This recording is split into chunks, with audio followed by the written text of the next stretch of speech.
اعوذ باللہ من الشیطان الرجیم بسم اللہ الرحمن الرحیم رب اشرح لی صدری ویسر لی امری واحلل عقدۃ من لسانی یفقہوا قولی اللہم صلی علی محمد وآل محمد وعجل فرجہم۔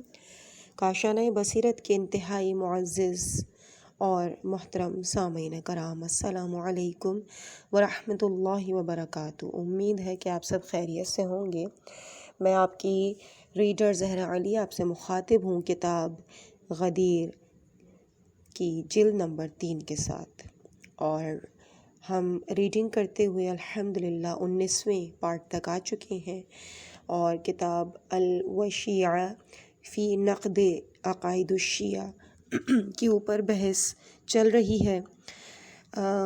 یہ پیج نمبر 520 ہے اور اعتراض کی ہیڈنگ ہے۔ میں ریڈنگ شروع کرتی ہوں۔ اعتراض: متع کے بارے میں اس کی لمبی چوڑی بکواس کا خلاصہ یہ ہے، یہ ازواج عہد جاہلیت ہے۔ شریعت اسلام میں اس قسم کے ازواج کا کوئی حکم موجود نہیں۔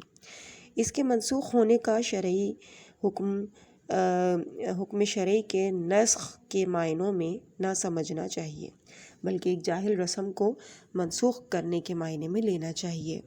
اس کے حرام ہونے پر اجماع ہے۔ اس کے بارے میں قرآن کے اندر ہمیں کوئی اشارہ نہ ملا۔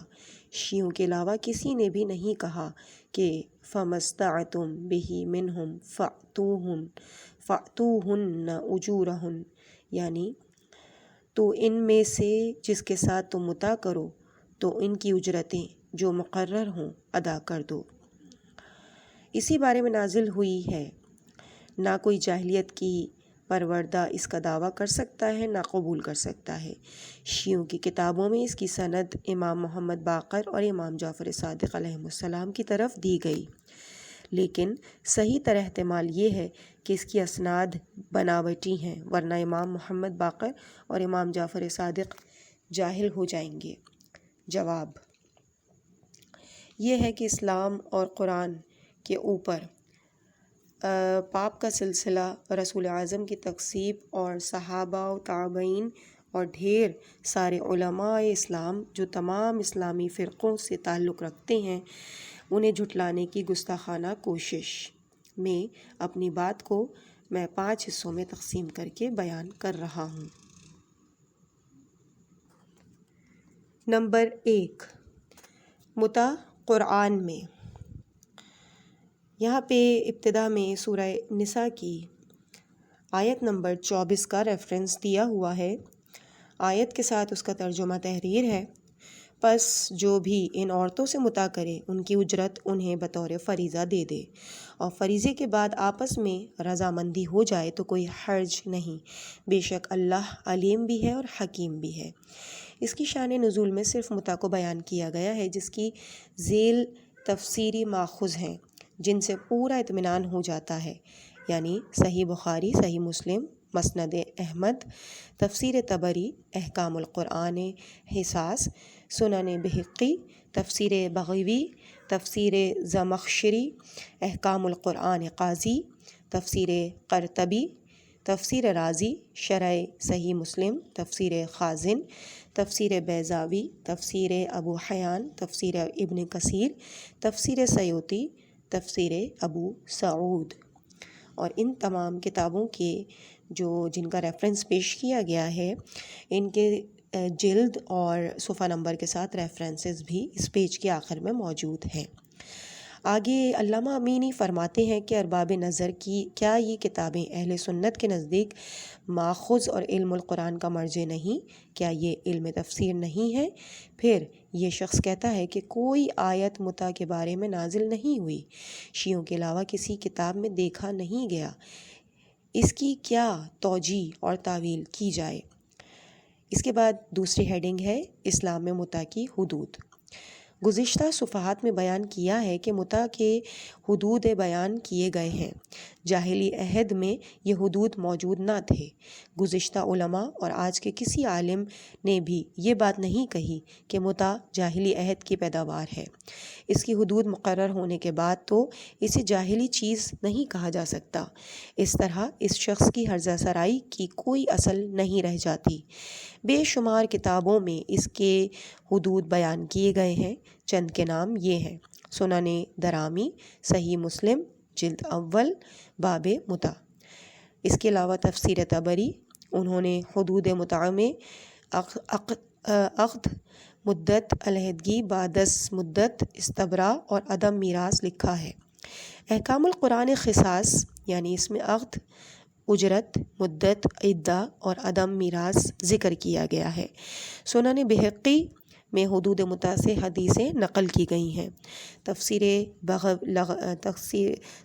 بغوی، تفسیر قرطبی، تفسیر رازی، شرح مسلم نوی، تفسیر خازن، تفسیر ابن کثیر، تفسیر سیوطی، جامع الکثیر سیوطی، ان کے علاوہ بے شمار کتابوں میں حدود متع کا ذکر ہے۔ تیسری ہیڈنگ: سب سے پہلے جس نے متع کو حرام قرار دیا۔ میرے پاس 25 احادیث صحاح اور مسانید کی ہیں جن سے پتہ چلتا ہے کہ متع زمانہ پیغمبر میں مباح تھا۔ خلافت ابوبکر کے زمانے میں اور خلافت عمر کے زمانے کے کچھ زمانے تک رائج رہا۔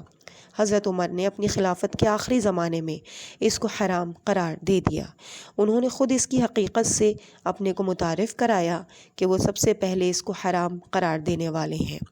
مندرجہ ذیل کتابوں سے یہ بات ثابت ہوتی ہے، یعنی صحیح بخاری، صحیح مسلم، مسند احمد، موطا ابن مالک، سنن بہقی، تفسیر طبری، احکام القرآن حصاص، نہایہ ابن اثیر، الغریبین حروی، الفائق زمخشری، تفسیر قرطبی، تاریخ ابن خلقان، المحاضرات راغب، تفسیر رازی، فتح الباری ابن حجر، تفسیر سیوطی، الجامع الکبیر سیوطی، تاریخ الخلفاء سیوطی، شرح تجرید موشجی، اور ان تمام کتابوں کی جلدوں اور صفحات کے ساتھ تمام تر ریفرنسز بھی اس پیج کے آخر میں موجود ہیں۔ ہیڈنگ نمبر 4: صحابہ اور تابعین۔ اکثر صحابہ اور تابعین عمر کے روکنے کے باوجود متع کی مشروطیت کے قائل تھے۔ ان کا خیال تھا کہ یہ متع منسوخ نہیں ہوا۔ ان میں سے اکثر اسلام کا بڑا مرتبہ ہے، ان میں اکثر کا اسلام میں بڑا مرتبہ ہے اور اکثر کی پیروی اور اطاعت امت پر فرض سمجھی گئی ہے۔ ان میں حضرت امیر المومنین علی ابن ابی طالب علیہ السلام، عمران ابن حسین خزائی، عبداللہ ابن مسعود حضلی، معاویہ ابن ابی سفیان، سلمہ ابن جمعی، زبیر ابن مہاجر مخزومی، خالد ابن عوام قرشی، ابی ابن کعب انصاری، عطا ابو محمد یمانی۔ اس کے علاوہ حبر امت عبداللہ ابن عباس، جابر ابن عبداللہ انصاری، عبداللہ ابن عمر عدوی، ابو سعید خضری انصاری، اور معبد ابن امیہ حجمی حکم، عمر ابن حریث قرشی، ربیعہ ابن امیہ ثقفی اور سدی وغیرہ شامل ہیں۔ ابن حزم نے ان لوگوں کا نام گنانے کے بعد کہا کہ تابعین میں طاؤس یمانی، سعید ابن جبیر اور عطا کے علاوہ تمام فقہا مکہ متع کو جائز سمجھتے ہیں۔ ابو عمر کہتے ہیں کہ مکہ اور یمن کے تمام اصحاب ابن عباس کے اس نظریے کے قائل ہیں کہ متع حلال ہے۔ قرطبی ابن تفسیر میں لکھتے ہیں کہ زیادہ تر اہل مکہ متع کرتے رہے ہیں۔ امام رازی تفسیر میں لکھتے ہیں کہ لوگوں میں اختلاف ہے کہ یہ آیت منسوخ ہوئی ہے یا نہیں۔ امت کی بہت بڑی جماعت اس بات کی کا معتقد ہے کہ یہ آیت منسوخ ہو گئی ہے۔ ایک گروہ کہتا ہے کہ ابھی مباح ہے۔ ابو حیان نے متع کے جائز ہونے کی حدیثیں نقل کرنے کے بعد لکھا ہے کہ اس عقیدے پر اہل بیت اور تابعین کے لوگ باقی ہیں۔ علامہ امینی فرماتے ہیں کہ ان تمام باتوں کے بعد اس بات کی کہاں گنجائش رہ جاتی ہے کہ متع کی حرمت پر اجماع ہے؟ واقعی یہ آیت منسوخ ہے۔ اس قول کو صرف امام محمد باقر اور امام جعفر صادق علیہ السلام سے منسوب کرنا کہاں تک صحیح ہے؟ اس کا 5واں حصہ بھی ہے جس میں متع اور اس کے نسخ کے بارے میں اہل سنت کے 22 مختلف اقوال ہیں جو بجائے خود عظیم الشان افادی حیثیت کے حامل ہیں۔ جلد ششم میں سے ملاحظہ کیا جائے۔ میرے لیے ممکن نہیں کہ اس سے زیادہ اس افترا پرواز کی یاد گوئیوں پر بحث کریں جس کا ہر صفحہ لچر، ہر محمل بکواس پوچھ ہے، جس سے معلوم ہوتا ہے کہ اس کتاب کا مؤلف آداب اسلامی اور معرف قرآن و حدیث سے قطعی دور ہے۔ محاسن سے خالی اس شخص میں صرف دریدہ دینی اور فحاشی ہے۔ اس کو باوجود اس کے فقیہ کہا جاتا ہے۔ اگر فقیہ کا معیار یہ ہے تو فقہ اور علم کا خدا ہی حافظ ہے۔ اس کے بعد اگلی ہیڈنگ ہے کہ اب حقیقت آشکار ہو گئی اور حق واضح ہو گیا۔